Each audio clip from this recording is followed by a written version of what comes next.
Welcome back here to the show on this Friday. Hopefully, it's a good day for you so far. As we mentioned earlier, we're excited to have on the show our friend Phil Steele. He's a publisher, a writer of the Phil Steele publications, Phil Steele magazine. Phil, we were just talking in the break. 31st year you've done this.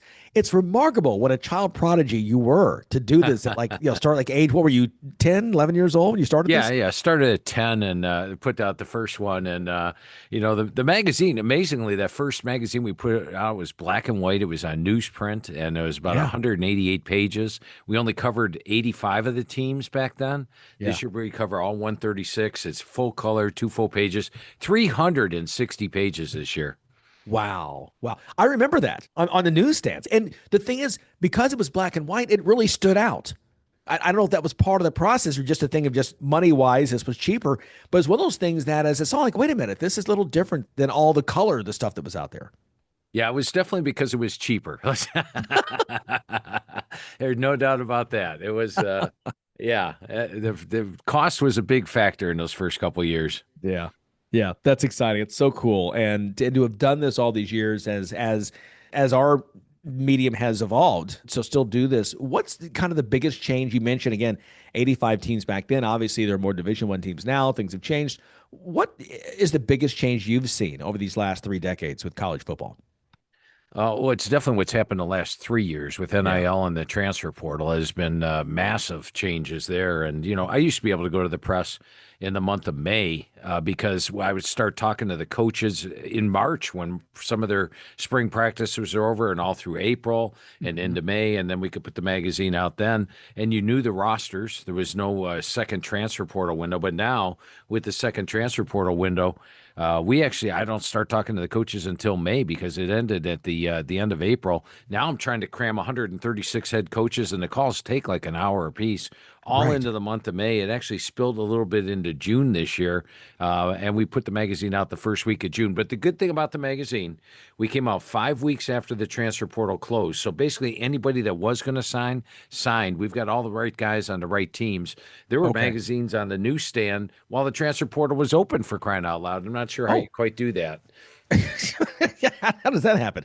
And boy, and it's really inaccurate because there are some deals happening, especially this year we saw, and we heard about a couple of teams weren't happy with their quarterbacks coming out of spring ball and really were going after guys. I mean, there were a couple of situations where there are some top 25 teams that could have had, well, one Tennessee did have a different quarterback than coming out of the spring than when they started. Yeah, they basically made a trade with UCLA. Right. They traded Nico Iamaleava to UCLA, and they got Joey Aguilar back. And it was they probably had to give a couple of draft picks along with that. Right, exactly. So was that one of the strangest things that you saw in terms of Ilama Leva going out to UCLA? They just signed the kid, UCLA did, and he read the writing on the wall. He jumps. That's of all the transfer portal things, that may be the strangest thing I think I've seen.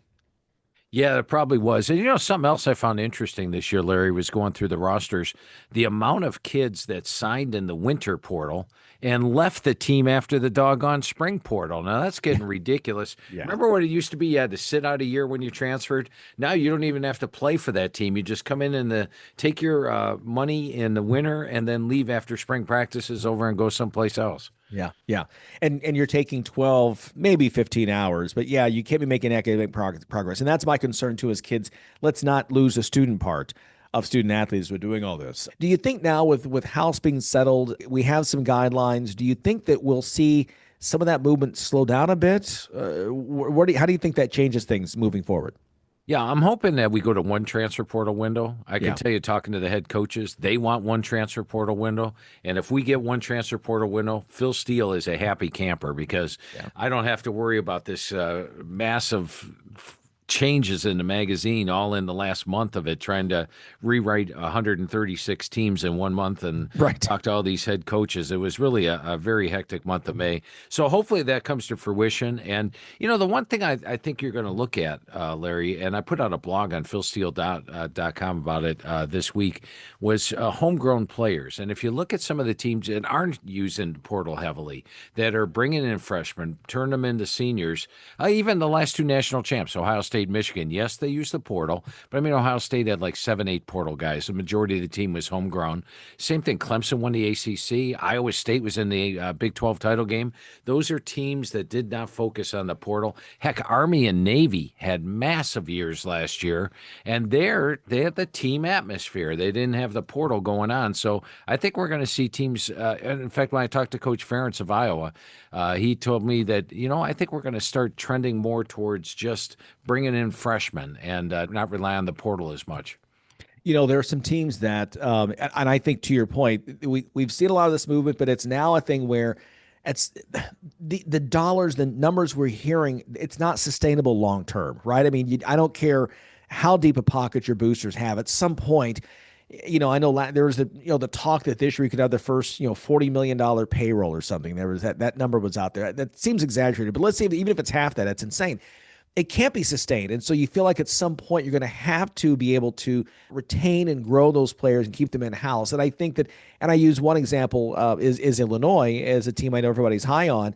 Brett Bielema has done a nice job. You don't see just a bunch of guys leaving or some of the shenanigans of coming in for a semester leaving. It's this culture he's built there, and guys who are there, they're bought into the program and for the most part want to stick around. I think programs like that, Ohio State, Michigan, and others have a chance to be successful because they will be able to retain those players. Yeah, and retention to me is the key. And you get the team atmosphere. I think you have the best cohesion of the team.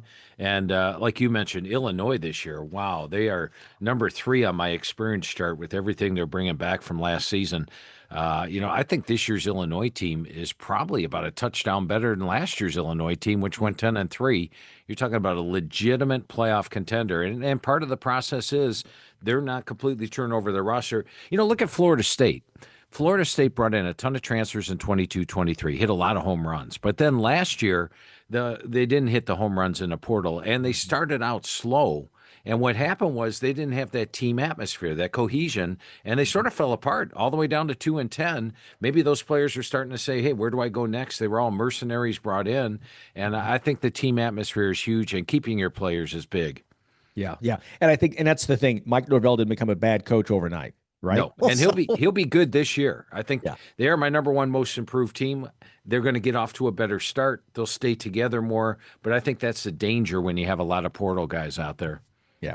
Talking with Phil Steele. PhilSteele.com, as he's mentioned, is the website. Phil Steele Magazine in his 31st year, one of the great publications, and we're thrilled to have him and get some of his insights here in the show. You mentioned Florida State. What's another maybe surprise team or a team you're really looking forward to doing some things here in 2025?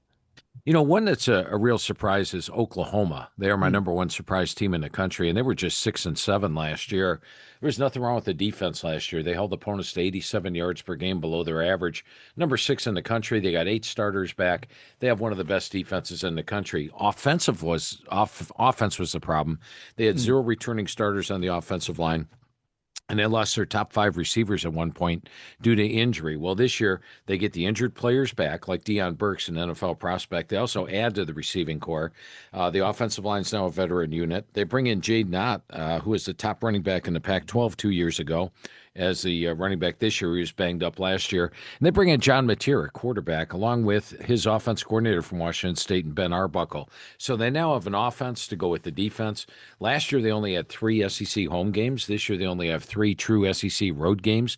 Schedule's difficult, but I think you might see Oklahoma go from 6-7 to maybe being that 4th SEC playoff team this year. Wow. Okay. The SEC right now and the Big Ten, obviously, we're getting a lot of talk about those two conferences, and rightly so. The Big Ten finally solved the SEC and went in the last 2 national championships, Michigan 2 years ago, and of course, Ohio State is the defending champ.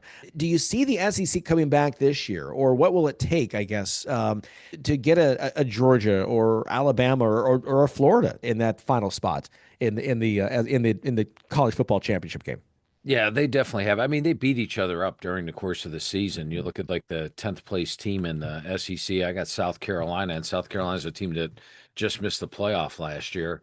I do think a team like Alabama, which is loaded, almost every single unit ranks in my top 10, with the exception of quarterback. But I think Ty Simpson may be a better fit than Jalen Milroe.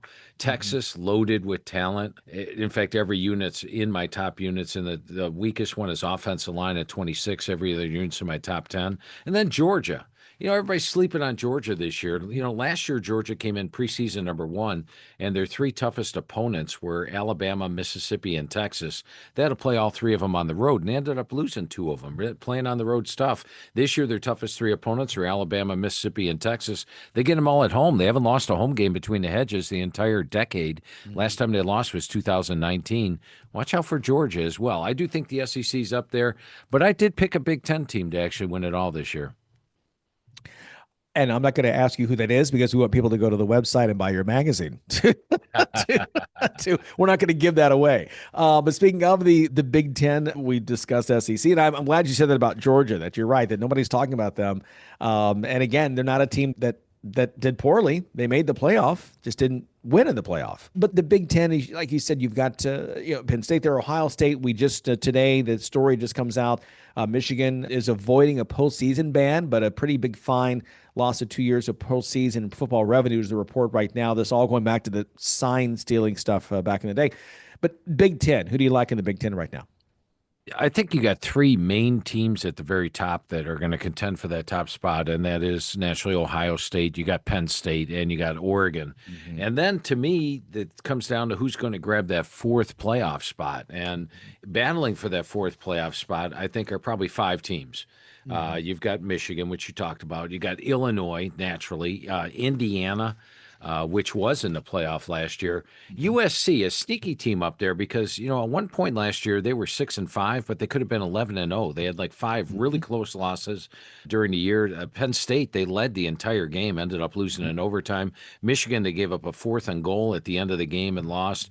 Maryland, they were kicking a field goal, go up by 9, and it got blocked, returned to midfield. Maryland scored a touchdown, beat them by 1. I could go on, but they were much better than the record. And then Nebraska, it's Matt Rule's third year at Nebraska, his third year at other schools. He's had 10 wins.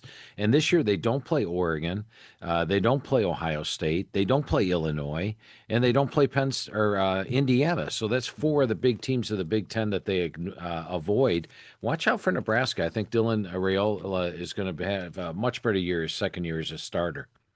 Watched his younger brother play for Buford High School out of Georgia last night on ESPN, taking on Milton. I'm like, wait, there's another Raiola? Oh, yeah, he's going to go to Nebraska as well. We want to get in the Big 12. We've not touched on them yet. And, every year, they're, even with expansion, still one of the most competitive conferences. The four teams there at the top last year. And it feels like, again, it's just hard to pick out, at least for me, you may feel differently, hard to pick just one team it's so far above the rest because it is such a competitive league. Yeah, you hit it right on the head. In fact, I could name 7 teams that I think have a shot at winning the Big 12 this year. And what it came down to me was I took those 7 teams and I said, who plays who where? And I took the ones that play the biggest games at home, like Baylor, Utah, and Iowa State. They have their toughest games at home. Meanwhile, a team like Arizona State that won the Big 12 last year, they have to go at Baylor. They have to go at Utah. They have to go at Iowa State. And it's tough to win on the road. As like with Georgia last year. Georgia was the #1 team in the country. They had 3 really tough road games and lost 2 of them. Also, Texas Tech, the best team money can buy in the Big 12 this year. They have to play at Utah, at Arizona State, at Kansas State. They also play a sneaky Houston team on the road. But the 7 teams are Baylor, Utah, Iowa State, Arizona State, Kansas State, Texas Tech, and TCU. I think any of the 7 could win the Big 12. I do think the Big 12 only gets 1 playoff spot because they're going to beat each other up. Nobody's going to come out of there with probably fewer than 2 or 3 losses. And I think it's going to be a fun league to watch. But yeah, you're right. There is no dominant team in the Big 12 like there used to be when Oklahoma and Texas were there. Yeah, no question about that. I do want to get your thoughts quickly before I let you go on the ACC. Came through last year big with Clemson, Miami, and SMU. It feels like this is still Clemson's league to lose. Yeah, I'm fired up about Clemson this year, Larry. They've got, first of all, Cade Klubnik at QB, who had a 19-9 ratio 2 years ago because his receiving core was banged up. He got those injured receivers back last year, and all of a sudden, 36 touchdowns, 6 interceptions. He's got my #2 set of receivers to throw to, #2 offensive line in front of him. They add in Gideon Davidson, my #3 true freshman running back, to go along with Adam Randall, the converted wide receiver. They have the most explosive offense in the country, and last year they gave up 374 yards per game on defense, which is ridiculous for the amount of talent they have. they're loaded with NFL guys across the board, and they bring in Tom Allen from Penn State as a defensive coordinator. I think he's going to get this defense playing to the level you expect. I have Clemson favored in all 12 games this year. I've got Cade Klubnik winning the Heisman. So, I mean, Wow. I think Clemson has a shot at contending for the national title. Yeah, and I think that this is, you mentioned Tom Allen coming in. People don't realize that from those heyday Clemson teams we saw a few years ago with Deshaun Watson at quarterback and then Trevor Lawrence winning a national title as a true freshman. Dabo lost his coordinators from that, and that means something. You can't just lose guys like that, your top lieutenants, and expect to continue. Despite that, they only missed double-digit wins once. In the last dozen years, and they went 9-4. So it's not like they were terrible. They just weren't elite for a couple seasons. But it feels like this year they're back. Yeah, there's no doubt. And going back to my homegrown article, Dabo got a lot of heat for not hitting the portal. Oh, everybody's using the portal. I think what we're going to see is that these teams that aren't heavy in the portal do well. And, his defense coordinator, Brent Venables, happens to be the head coach for my number one surprise team, Oklahoma, this year. Yeah, coming through big in that. Phil, we know you're a busy man. We so appreciate your time. Enjoy the weekend and hopefully get a chance to talk again soon. Hey, Larry, always enjoy our conversations, buddy. Good catching up with you again. Thanks for having me on. Same here. Absolutely. And go Buckeyes there for your family. So, appreciate that. Phil Steele, once again, check it out, philsteele.com. And again, publisher, writer of Phil Steele magazine, Phil Steele Publications, a magazine, 31st year they've done that now. And he is one of the great experts in this field. And we are thrilled to have him here on the Sports IQ. Okay, we'll continue with the preseason producer Tony's preseason top 25 and our moment of awe, a little bit like what we had earlier this week. We'll explain that coming up next.